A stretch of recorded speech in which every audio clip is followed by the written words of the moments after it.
Hello, and welcome to ASMR Galaxy. My name is Jaxson Galaxy. Today's video is going to be something a little bit different, as I have wanted to increase my productivity on this channel. I've decided I'm going to upload 2 videos a week, guaranteeing the one on Thursdays and trying to also upload one on Tuesdays. So if this is throwing you off, this is the first attempt at making a Tuesday video, and I hope it finds you well. Today's video is going to be a soft-spoken list of tips and tricks and small meditations that I have personally used and found useful in gaining just an overall sense of health and well-being and happiness in my life, specifically around the social media addiction pandemic, I guess, that is sort of plaguing everybody right now. Especially people in my age group tend to be particularly affected by social media. So we'll get into some of that. Please remember to like the video by hitting the little thumbs up icon if you do indeed like it, and if you'd like to see more videos from us here on this channel, please click the subscribe button. Also, be sure to check the links in the description box, including the one to our Patreon page, if you'd like to help us fund these videos and make it so that we can become financially viable on this channel. Thank you very much. First, let's take a moment to calm ourselves and relax. Take a nice deep breath. However you feel to do so is perfectly fine.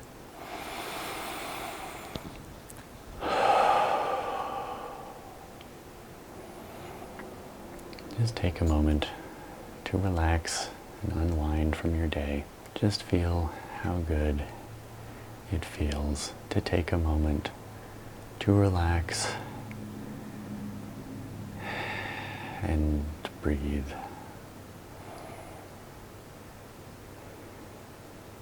I gave up Facebook in 2011, and it was one of the smartest decisions that I have ever made. I have a very lucky set of circumstances that allowed me to realize that social media was pretty toxic and poisoning my life years and years before it's become something of a universal problem. The short background behind that is that I was in high school during the age of MySpace and the beginnings of Facebook and the beginnings of YouTube. I was 17, 18 years old, and some of my friends convinced me to get on MySpace, which I vehemently fought them on for a long time, and finally end up making a MySpace page, before then becoming completely addicted to online social media, mostly MySpace, then eventually Facebook as MySpace deteriorated, and then eventually YouTube, where we are now. If YouTube is your problem, and you spend way too much time on YouTube, feel free to click off this video. I mean, that would be pretty disingenuous of me to continue trying to get you to stay on this platform if that's something that's making your life worse. So don't feel bad about it. Just close the window, go touch your toes, go for a walk outside, stare at the horizon. That's good for your eyes, especially if you're using computers and screens a lot. Just get your eyes to relax. But the short version of this story is that in 2008 and 2009 I had an opportunity to go live in Japan, and instead of engaging with the people around me or the culture around me or even my job very well — I was an English teacher — all of my free time got spent trying to get back home, so to speak, using, at the time, Facebook for however many hours a day, probably more than 12, just trying to chat with friends, seeing who was awake, stalking ex-girlfriends, doing all manner of unhealthy and unproductive things. Sometime after I got back from Japan, I started my 3rd year of university, trying to get my bachelor's degree, And that's when Facebook first started having its first, the view behind the curtain sort of pulled back. Weird issues with copyright. Anything that you upload to Facebook is owned by Facebook, and as somebody who makes things for a living, trying to make money off of them, that got me to think more closely about what I was doing online and how I was engaging with these social media platforms. And ultimately decided to completely stop using social media platforms in the style of Facebook and MySpace. Anything that is primarily concerned with like family and friends and the actual sort of classmates social media style of being involved in everyone else's lives, no matter how mundane. And something that helped me think about that in a particular way is comparing it to a diet, something like a low information diet, as author Tim Ferriss puts it. Not being bombarded with information all the time, and comparing social media to the unhealthiest of foods. It started making sense to me as once or twice, it's not a major problem for me, but once or twice I have engaged in like a binging behavior where I will eat nothing but garbage if that's what is available to me. Unfortunately for me, that hasn't caused me too many problems, but something in that resonated with the way that I compare that to social media. And to lay out that example, have you ever eaten so much ice cream that you begin to only taste the fat in the ice cream and it becomes completely disgusting? Have you ever eaten brownies? Nothing but brownies. So many brownies that you begin to taste nothing but the salt in the brownies. If you're looking for sustenance, if you're looking for meaning or fulfillment, in a dietary standpoint, eating nothing but brownies is a bad way to get there.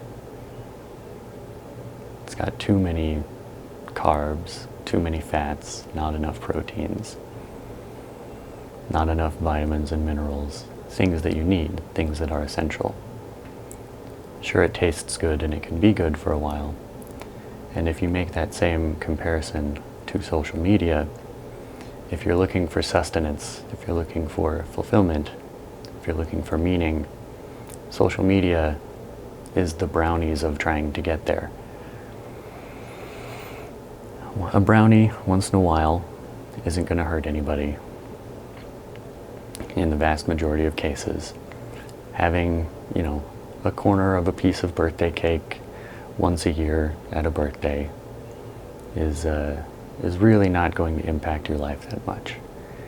If you have cake every day, if you have cake multiple times a day, it's probably going to add up. It's probably going to cause some problems. So thinking about social media in this way has helped me create a much healthier distance between myself and the things that my brain tells me it wants. Being able to observe your own ego in real time through processes like meditation or just focusing on your awareness and the reality of the situation. Like, yeah, my brain wants me to go on Twitter, sure. I recognize that that is a part of my brain.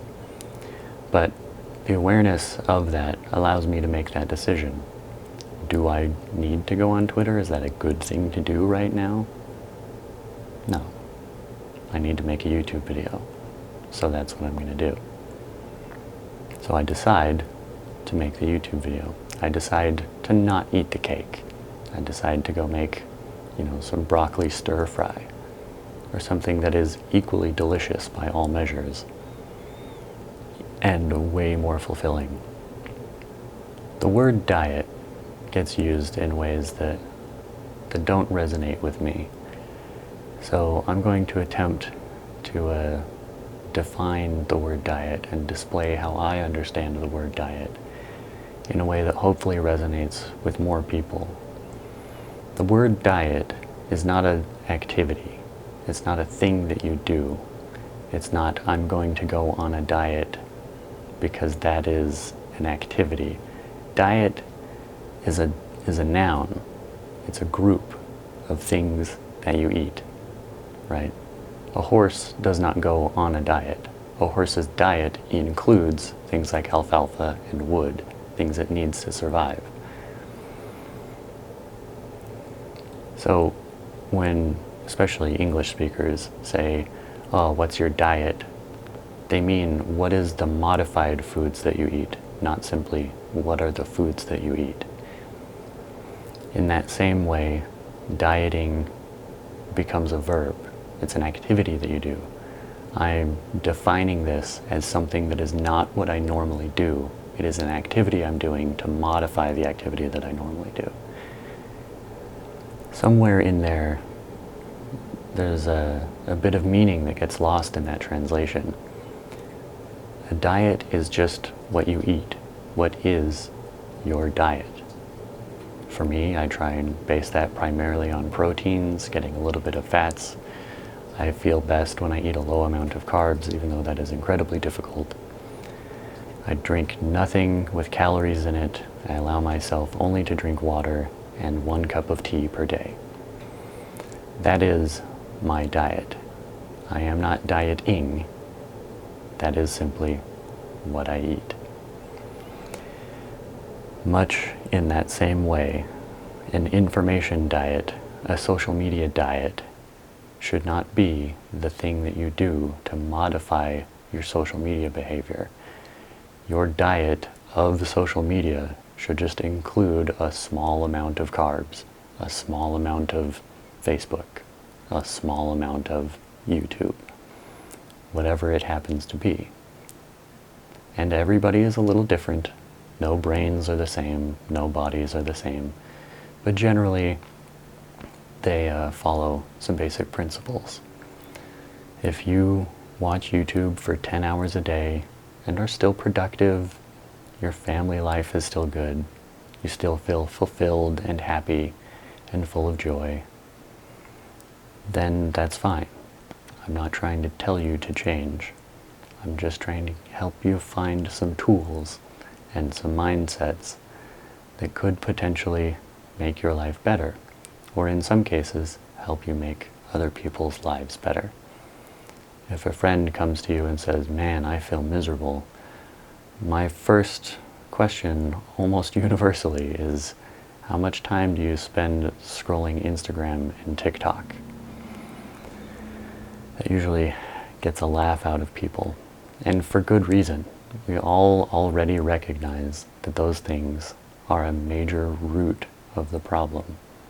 Simply removing those things gets so many distractions out of the way that you can then focus on yourself, bringing awareness to your mind, to the internal conflicts that you have, to potential traumas from your youth that you still carry with you. All number of things. One of the best ways for you to be able to give yourself just enough space, just enough time between your brain telling you that you desire something and going to fulfill that desire is to simply convolute the ways that it takes to get to that desire. This will be the first of 2 parts of one suggestion that has worked for me and others in the past. If you are on your cell phone quite a bit, make a particular folder where you put all of your apps. Name it something like addictions. So you have to consciously click and open your addictions folder. Maybe even put a password on it if that is available to you. There are all a number of apps and programs that you can run as extensions on your computer or your browsers, where you can set time limits for a certain amount of web pages like Facebook or other social media. Once you've created that distance, use that as an opportunity to ask yourself, is this really what I need to be doing right now? Is this useful? Is this beneficial to me or others? Once you've answered that question, then you can proceed with it or not, depending on, your circumstances and what you've got going on. But the point is to make the decision. Don't let the decision be made for you. Secondarily to that is that if you spend a ton of time on social media, you will find yourself with a excess of time, which you will then use to go back into social media. So you need to sort of pave the road, so to speak, to tasks that you would like to get done, or to other things that you enjoy that could be simply more beneficial to you, like reading.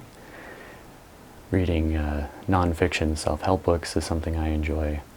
So to keep those books near you, or to make that app the one that is prominently center screen in your phone and easy to click on, not password locked, you'll find yourself more often able to say, I don't need to go scrolling through Instagram right now, but I would like to read 10 minutes of this book. And hopefully those sorts of ideas can sort of plant a seed within your mind. And these techniques will take practice, just like anything else. So, to sort of end this exercise, and these thoughts really, let's take a nice deep breath and try to remember that you can always take a deep breath.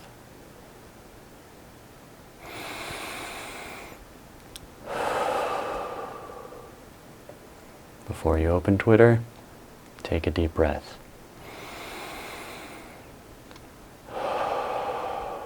Before you open Instagram, take a deep breath.